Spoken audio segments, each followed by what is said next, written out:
السلام علیکم ورحمۃ اللہ وبرکاتہ۔ میرا نام عبد الماجد ہے۔ کچھ لوگ حرام کام کرتے ہیں اور ان کو کبھی بولے یہ مت کرو تو کہتے ہیں کہ یہ ہمارے تقدیر میں ہے، اور یہ تقدیر کے غیب کے اس میں آتی ہے کیا کہ ہم جانتے ہیں تقدیر کو؟ اس کے بارے میں وضاحت کیجیے۔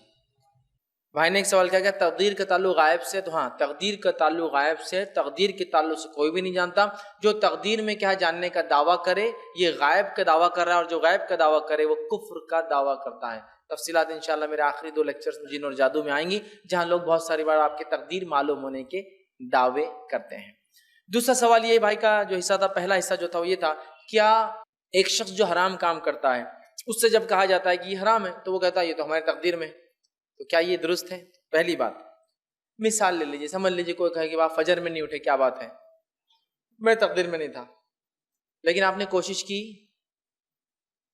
آرام لگایا، کسی کو بول کر سوئے جو اٹھتا ہے، کیا کہ یہ سب نہیں، وہ سب نہیں کیے، تو پھر جب کمانے کا معاملہ ہوتا ہے تو وہ بھی تقدیر میں ہے نا، تو گھر میں بیٹھ کے منہ کھولے کیوں پڑے نہیں رہتے؟ ہوں گا تو منہ میں آ جائے گا، وہاں اٹھ کر جاتے، فجر کے لیے پوری تیاری کیوں نہیں بنے؟ عمر ابن خطاب کے زمانے میں رضی اللہ عنہ ایک شخص تھا، اس نے چوری کی۔ اب چوری کرنے کے بعد عمر ابن خطاب رضی اللہ عنہ نے کہا کہ سزا دو، ہاتھ کاٹو۔ تو کہا امیر المومنین میری تقدیر میں تھا چوری کرنا، میں نے چوری کی۔ عمر ابن خطاب نے کہا ہاتھ کاٹو، پھر بہت چلایا میرے تقدیر میں تھا میں نے چوری کی، کہا ہاتھ کاٹو۔ جب ہاتھ کٹ گیا، اور ہاتھ جو کاٹا جاتا ہے پہلے سیدھا ہاتھ یہاں سے، پھر الٹا ہاتھ یہاں سے اگر دوسری بار کرتا ہے، ٹھیک ہے؟ تو جب ہاتھ کاٹ دیا گیا، ٹھیک ہوا آیا تو کہا ہاتھ کاٹنا بھی تیری تقدیر میں تھا ورنہ میں کاٹ نہیں سکتا تھا۔ ہاتھ کاٹنا بھی تیری تقدیر میں تھا ورنہ میں بھی کاٹ تھوڑی سکتا تھا۔ اللہ کے رسول صلی اللہ علیہ وسلم اس بات کو پہلے بتا چکے تھے اور آگاہ کر چکے تھے، مجھے ڈر ہے میری امت کے لوگ اپنی سستی اور کوتاہیوں کو تقدیر پہ کہیں نہ ڈالنا شروع کر دیں۔ سستی اور کوتاہی اپنی اور بات والی تقدیر میں ہوں گا میرے، پہلے کوشش اس کے بعد نتیجہ کہاں ہے؟ تقدیر میں۔ میں کالج لائف میں تھا، پڑھتے تھے ہم ہاسٹل کے اندر، تو جب پڑھتے بیٹھتے تو کچھ لوگ سوتے پڑے ہوئے بچے، ارے اٹھو پڑھنے کا ہے، تقدیر میں جو ہوں گا وہ ہوں گا، فیض ڈرو مت۔ میں نے کیا تمہارا ایمان ایسا بلند ہو جاتا ہے ایگزام سے پہلے اسی کو امتحان ہی؟ اس کے علاوہ باقی جگہ کچھ نہیں ہے، باقی جگہ کوئی تقدیر نہیں، لیکن یہاں اتنا بلند جو ہونا ہے تقدیر میں ہوں گا، ٹھیک ہے؟ تو ہم لوگ مذاق سے بولتے تھے کام کرو، یہ بلڈنگ بہت اونچی ہے اس پہ چھلانگ لگا دو۔ کیوں؟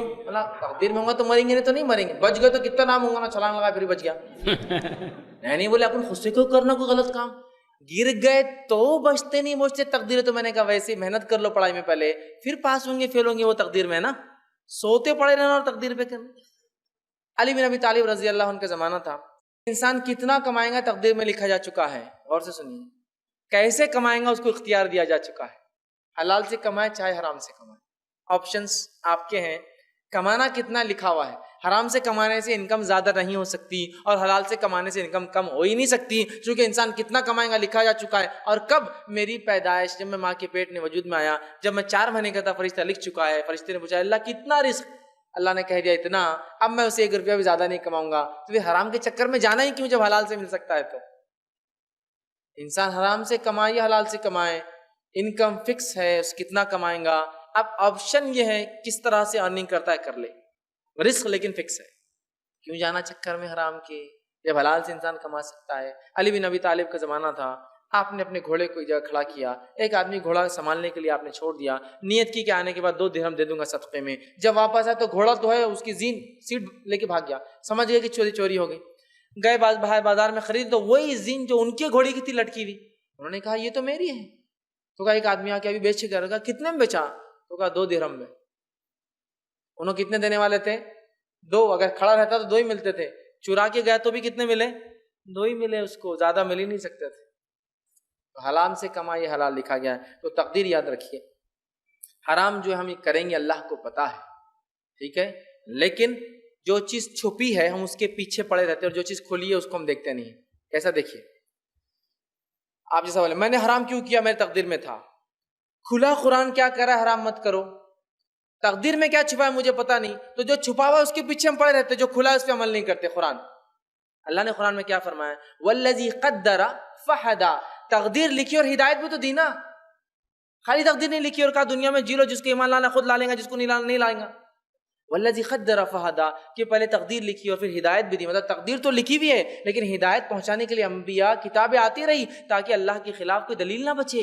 تو پتہ چلا تقدیر میں جو ہونا ہے وہ تو ہو کے رہیں گا، لیکن کیا لکھا ہے ہم کو تھوڑی پتہ ہے. ہم کو کوشش کرتے رہنا ہے خیر کی طرف، اچھائی کی طرف. ٹھیک ہے، تو لہٰذا یہ بات ہے تقدیر سے. اور ایک بات وضاحت کر دیتا ہوں بس تقدیر کے معاملے میں. وہ ہوتا ہے ارے یار پھر تقدیر میں جب لکھا ہوا ہے مومن یا کافر مرے گا تو پھر کیا فائدہ اچھے اعمال کر کے، پہلے سے لکھا ہوا ہے کتنا کماؤں گا لکھا ہے تو پھر کیا فائدہ. اس بات کو سمجھیے تقدیر کا تعلق اللہ کے علم سے، اللہ کے زبردستی سے اور زور سے اور جبر سے نہیں ہے. اللہ کے علم میں تھا کہ مجھے اللہ پیدا کریں گا تو میں کیا کروں گا، اس نے وہ لکھ دیا. اللہ کے علم میں تھا، اس نے جبر نہیں کیا. اگر اللہ کے جبر کی وجہ سے میں جنت جہنم جاتا تو نبیوں کو اور کتابوں کو بھیجنے کی ضرورت ہی کیا تھی؟ پھر پیدا کرتا اور دنیا میں بھیجنے کی کیا ضرورت تھی؟ پیدا کرنا، عالم ارواح میں جنتیوں کو جنت، جہنمیوں کو جہنم شفٹنگ کر دینا تھا. لیکن ہم وہاں کیا بولتے تھے؟ اللہ تجھے کیسے پتا کہ میں جہنمی ہوں؟ اور کوئی جنتی بولتا اللہ تجھے کیسے میں جنتی ہوں؟ تو اللہ نے کہا تم کیا ہو، جاؤ خود جا کے آؤ دنیا اور اپنے خلاف خود گواہ بن کے آؤ میرے پاس، پھر میں ڈالوں گا جنت اور جہنم. سمجھے؟ تو تقدیر کا تعلق اللہ کے علم سے، جبر سے، زبردستی سے نہیں.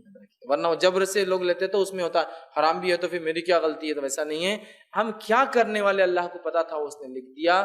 ٹھیک ہے، لیکن وہ تقدیر کا تعلق جبر سے نہیں، اس کے نالج اللہ کے علم سے. جزاک اللہ.